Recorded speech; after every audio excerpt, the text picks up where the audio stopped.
Kalaulah bukan kerana kemurahan Allah dan rahmatnya, perkataan yang kita kena highlightkan ialah fadlullah wa rahmatuhu. Limpahan fadlu makna kelebihan kurniaan dia, limpahan kurniaan dia, makna dia pemurah kepada kita, dan rahmatnya, wa rahmatuhu, dan rahmatnya. Ma zaka minkum min ahadin abada, tiada siapa pun yang dapat menyucikan dirinya selama-lamanya. Bismillahirrahmanirrahim. Assalamualaikum warahmatullahi wabarakatuh. Alhamdulillahi rabbil alamin, wal aqibatu lil muttaqin, wala udwana illa 'alal zalimin. Wassalatu wassalamu 'alal mab'uusi rahmatan lil alamin, sayyidina wa habibina wa syafi'ina wa zukhrina wa maulana Muhammadin al-amin, wa ala alihi wa sahbihi wa man da'a bida'watihi ila yaumiddin. Amma ba'd, fa ya ibadallah ittaqullah, usikum wa nafsi bitaqwallah, faqad fazal muttaqun. Kaum muslimin, para tetamu Allah Subhanahu wa taala yang dikasihi lagi disayangi kerana Allah Subhanahu wa taala, alhamdulillah, kita bersyukur kepada Allah Subhanahu wa taala dapat kita berkumpul di rumah Allah dalam rangka usaha kita untuk menyahut panggilannya, menunaikan kefarduan Jumaat kita pada hari ini, Jumaat yang kedua di dalam bulan Ramadan Al-Mubarak. Mudah-mudahan Allah SWT berikan kita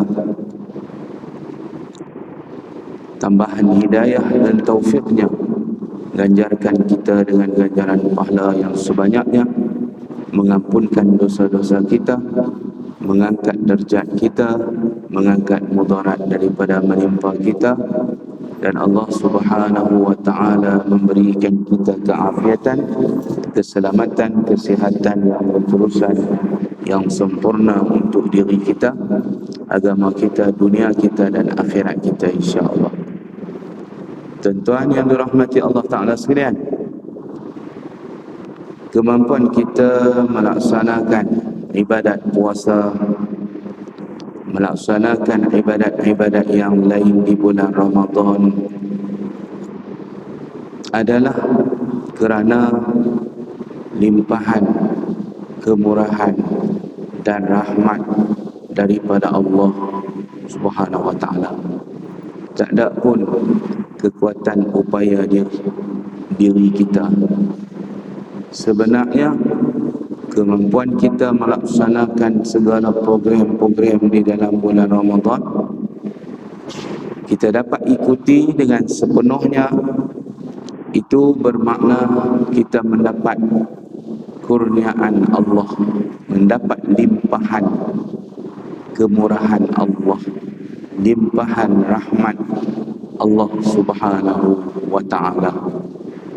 Sebab dalam Al-Quran surah An-Nur ayat 21, Allah Ta'ala berfirman, "Falawla fadlullahi wa rahmatuhu ma zaka minkum min ahadin abada walakin Allah yuzakki man yasha wallahu sami'un alim."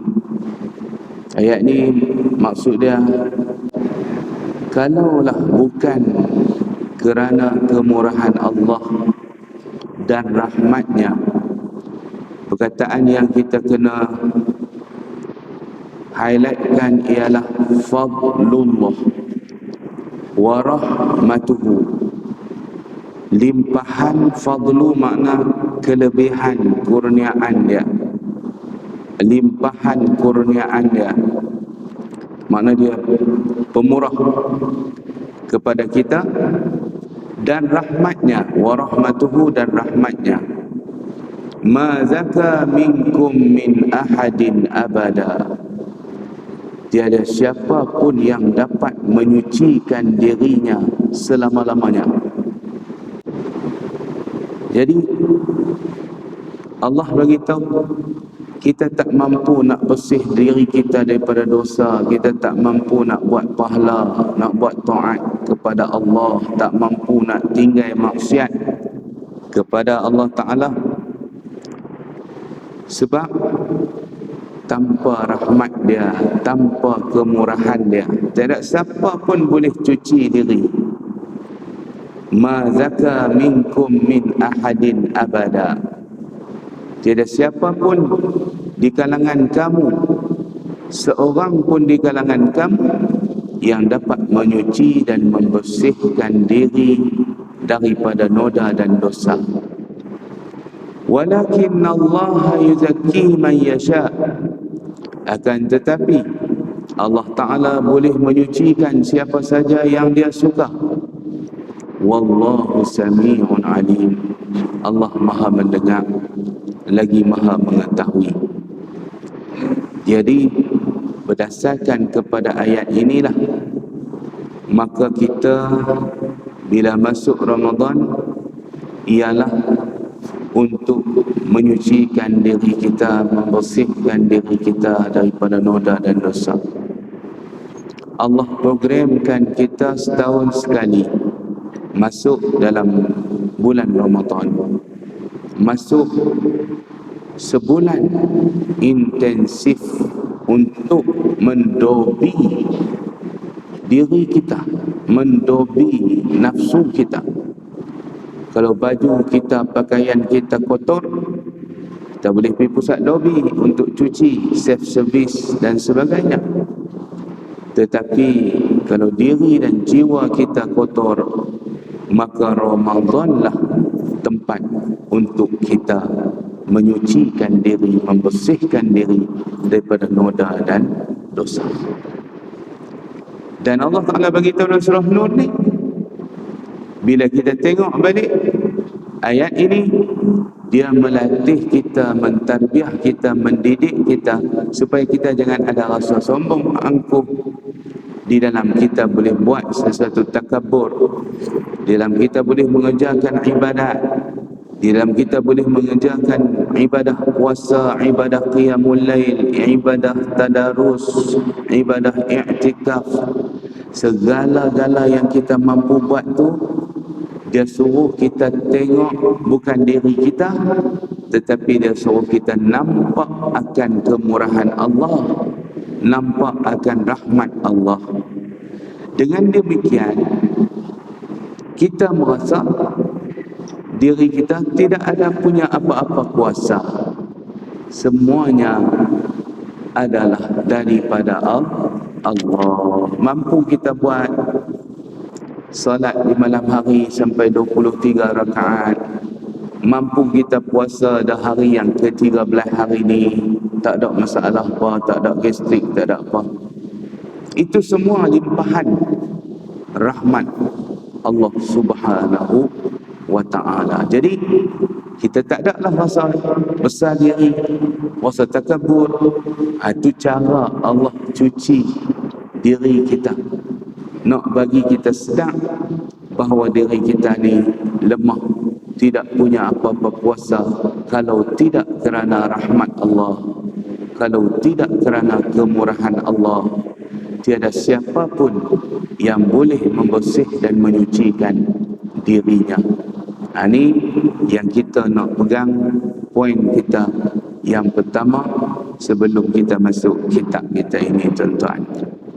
Sebab bulan Ramadan, bulan untuk kita menyucikan diri kita zahir dan batin, menyucikan jiwa kita, ruh kita, jasmani kita, minda kita, semuanya disucikan, dibersihkan. InsyaAllah keluar kita dari Ramadan kembali fitrah. Kata Imam Nawawi, apa maksud fitrah? Fitrah ni makna semula jadi, balik kepada semula jadi kita. Apa dia? Bersih daripada noda dan dosa, bersih daripada kemungkaran, kemaksiatan, kedurhakaan kepada Allah Subhanahu wa ta'ala. Segala yang durhaka, segala yang maksiat, segala yang kita tersilap, tersalah, kita gunakan platform Ramadan ini untuk kita meminta ampun, memohon rahmat, pengampunan daripada Allah Subhanahu wa ta'ala. Mohon juga kepada Allah Ta'ala agar Allah beri kekuatan untuk kita terus beribadah sampailah kita ke malam yang terakhir, dan sampailah bila-bila seumur hidup kita. Puasa kita daripada yang halal pada bulan Ramadan 13 jam. Puasa kita daripada yang haram itu selama-lamanya, seumur hidup. Berapa kali kita tekankan bahawasanya ada manusia boleh meninggalkan perkara yang halal, tetapi tidak boleh meninggalkan perkara yang haram. Alangkah anehnya, dia sanggup berpuasa daripada yang halal, tetapi tidak boleh berpuasa daripada yang haram. Sepatutnya yang haram itulah yang lebih dipuasakan oleh diri dia. Apa makna puasa? Ditahan diri dia daripada buat. Dan heran orang yang masuk Ramadan berulang kali tapi terlibat dengan pecah amanah, seleweng dan sebagainya, khianat. Itu suatu yang tidak boleh kita terima, sebab Ramadan tidak berjaya mentarbiah dia. Sepatutnya dia dah masuk 60 kali, dia dah masuk 70 kali kursus intensif Ramadan, sepatutnya dia lebih sensitif untuk berpuasa daripada yang haram. Sebab tu tuan-tuan, puasa dari yang halal ni latihan saja, kursus. Sebenar-benarnya yang Allah Ta'ala suruh kita puasa ialah puasa di bukan latihan lagi, puasa di luar daripada bulan latihan, iaitulah berpuasa daripada perkara yang diharamkan Allah.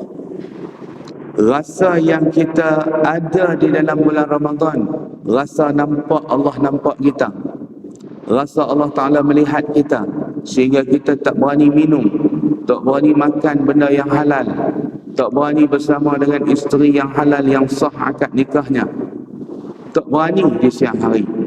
Sebab rasa Allah nampak. Walau di rumah kita, orang bukan nampak, dalam bilik tak nampak, tapi tak berani buat. Pasal rasa Allah nampak, malaikat nampak.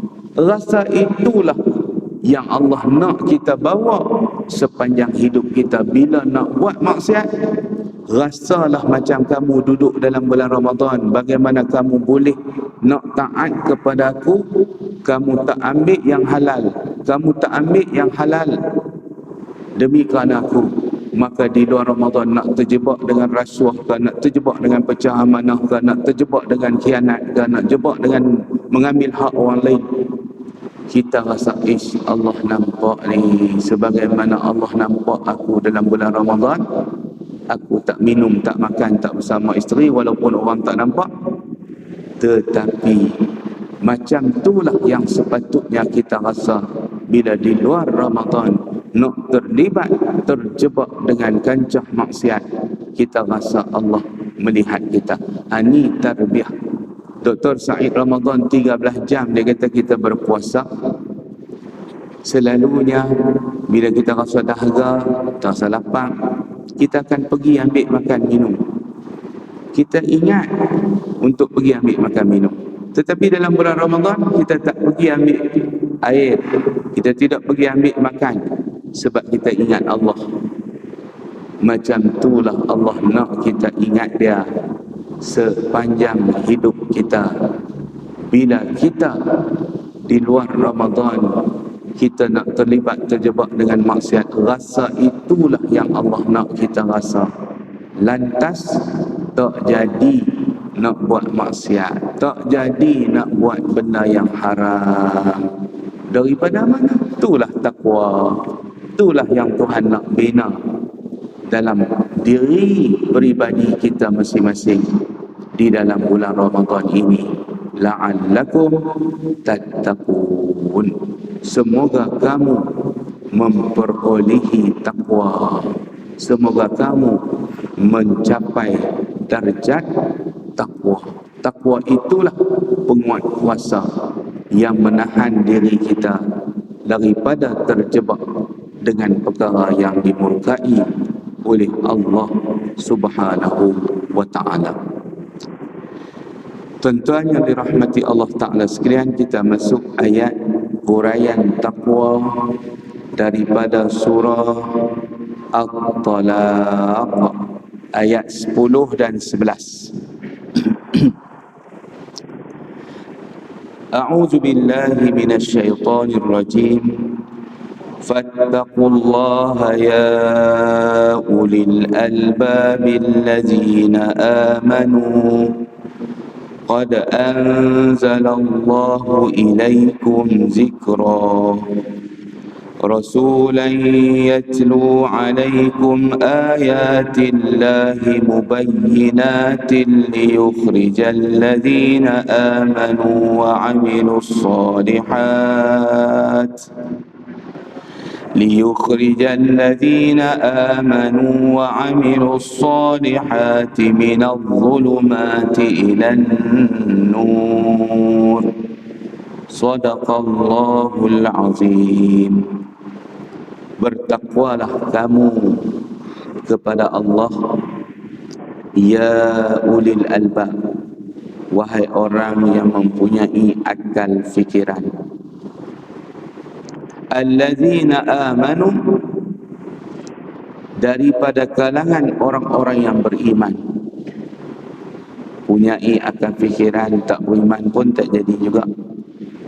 Yakni yang mempunyai akal fikiran dari kalangan orang-orang yang beriman. Allazina amanu, Allah tambah.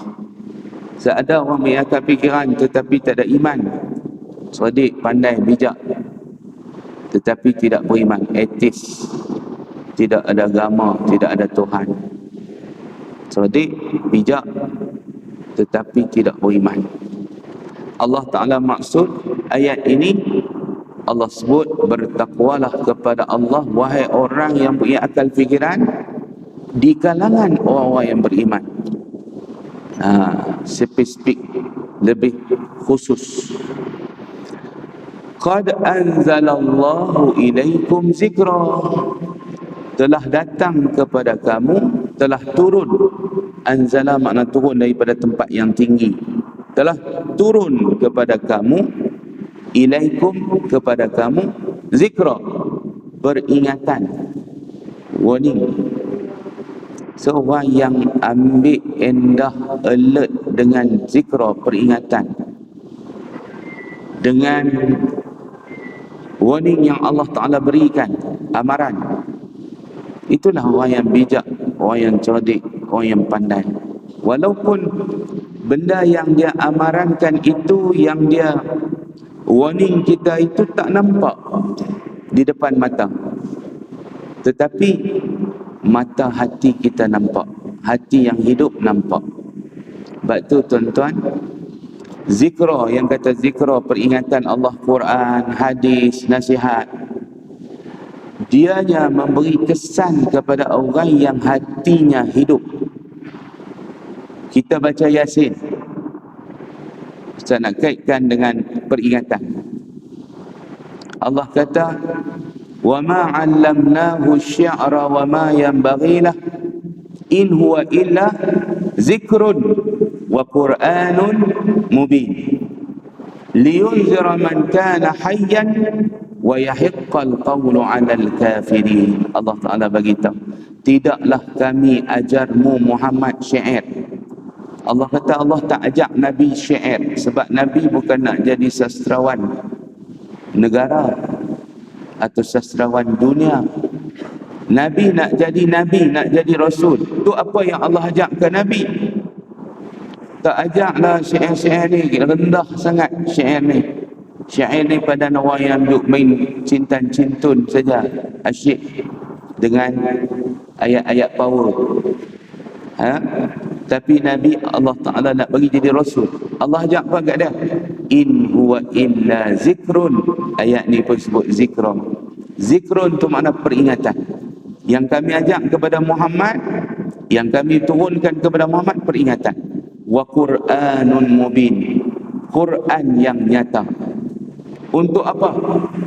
Peringatan ini Allah Ta'ala ajar kepada Nabi kita, liyunzira man kana hayya, untuk memberi peringatan kepada mereka yang hidup hatinya. Artinya orang yang hidup hatinya, bila turun peringatan, dia membuat pembetulan, dia membuat pembaikan. Ya, kita sebelum turun Quran kita tak tahu, sebelum kita belajar kita tak tahu, sebelum kita dengar tazkirah kita tak tahu.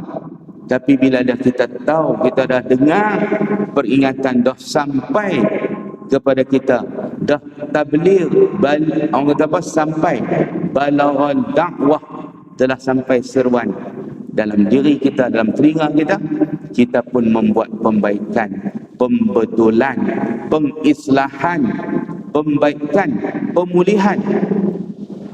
Itu orang yang akan selamat.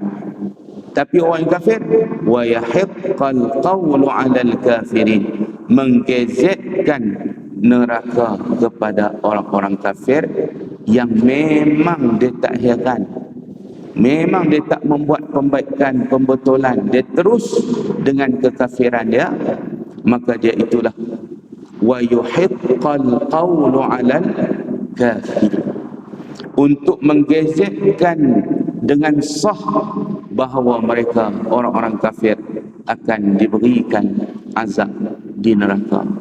Jadi tuan-tuan, peringatan yang Allah bagi dalam ayat surah Taha ini, ayat Talaq ayat 10, disebutkan kepada kita diturunkan peringatan Al-Quran itu. Rasulan yatlu alaikum ayatillahi mubayyinatin. Dengan Allah Ta'ala menurunkan peringatan itu macam mana? Dia hantar Rasul, mengutus seorang Rasul yang membacakan ayat-ayat Allah, mubayyinat, ayat-ayat Allah yang jelas, yang terang kebenarannya. Nabi kita Muhammad, dia tak sembunyi Quran yang turun kepada dia. Dia sampaikan, dia tabligh kepada kita ayat-ayat Allah yang jelas, yang terang akan kebenarannya, sampai kepada kita, supaya Allah Ta'ala mengeluarkan orang-orang yang beriman dan mengerjakan amal soleh dari kegelapan kepada cahaya. Jadi tuan-tuan, tujuan dia, selalu Ustaz buat contoh nak faham, kita sebelum datang kebenaran, kita duduk dalam kegelapan. Bila gelap, kita tak tahu nak pilih mana hak, mana batil. Umpama dalam dewan solat kita ni, waktu malam gelap, atas meja ada kicap, ada sos, ada air mineral, ada air orange, gelap. Bila gelap tuan-tuan, kita nak minum air mineral, tapi tersilap ambil kicap, minum kicap, rasa-rasa masih tak apa. Allah tak marah tuan-tuan pasal gelap. Tapi kalau kita tuan-tuan dah terang benderang, boleh beza mana kicap, boleh beza mananya air orange, air mineral, mana dia sos, tiba-tiba nak minum air, dia ambil juga sos. Itu adalah yang dimurkai Allah. Makna engkau mensia-siakan lampu, mensia-siakan cahaya yang Allah SWT bagi kepada kamu. Sepatutnya kamu dah dapat keterangan yang jelas, dapat Quran, dapat sunnah Nabi, dapat pula petunjuk daripada Allah dan Rasul. Sepatutnya kamu tidak teraba-raba dalam kegelapan, pi buat benda-benda yang Tuhan larang. Al-halalu bayyin wal haramu bayyin. Pasal apa pi ambil haram juga, sedangkan yang halal itu terang, yang haram itu terang. Mengapa kau tak tinggalkan? Itu yang dimurkai, dimarahi Allah. Jadi tujuan Allah hantar nur. Nur ni cahaya, nak bagi kita reti beza antara hak dan batin, antara dosa dan pahala, antara syurga dan neraka. Sebab itu sifat Quran yang seterusnya ialah ianya bersifat furqan. Furqan makna apa? Boleh beza antara hak dan batin. Jadi tuan-tuan, ayat ini bagi tahu kat kita tujuan dia keluarkan kita, dia turunkan peringatan, dia hantar Rasul baca ayat-ayat Quran yang jelas dan nyata kebenarannya untuk kita keluar daripada kegelapan kejahilan kepada cahaya ilmu, cahaya iman. Dengan demikian kita tinggal segala kemurkaan Allah, kita menuju kepada keredaan Allah Subhanahu wa ta'ala. Ayat ini menyatakan apabila menerangkan hukum dalam hubungan keluarga antara lelaki dan wanita di dalam surah Talaq. Talaq makna cerai. Allah Ta'ala cerita tentang darah haid, nafkah, talak yang berkaitan dengan kewajipan semua pihak dengan ketetapan daripada Allah secara dalil. Kemudian disertakan pula dengan amaran melalui kisah ngeri yang ditimpa bala bencana kerana mendurhakai Allah dan Rasul-Rasulnya. Lalu dinasihatkan dengan sifat-sifat taqwa. Jadi Allah Ta'ala bagi amaran setelah kita diberi tahu undang-undang bab wanita, bab nikah kahwin, bab cerai, bab talak, bab haid, semua tu kena patuh. Ini kepatuhan ini bergantung kepada diri kita, sebab orang tak ada nak pergi cek kita. Ketakwaan yang ada dalam diri kita lah yang boleh halang diri kita menggauli isteri dalam haid. Yang tu boleh menahan diri kita. Ada orang yang langgar, ada orang yang buat, kita mana boleh tahu.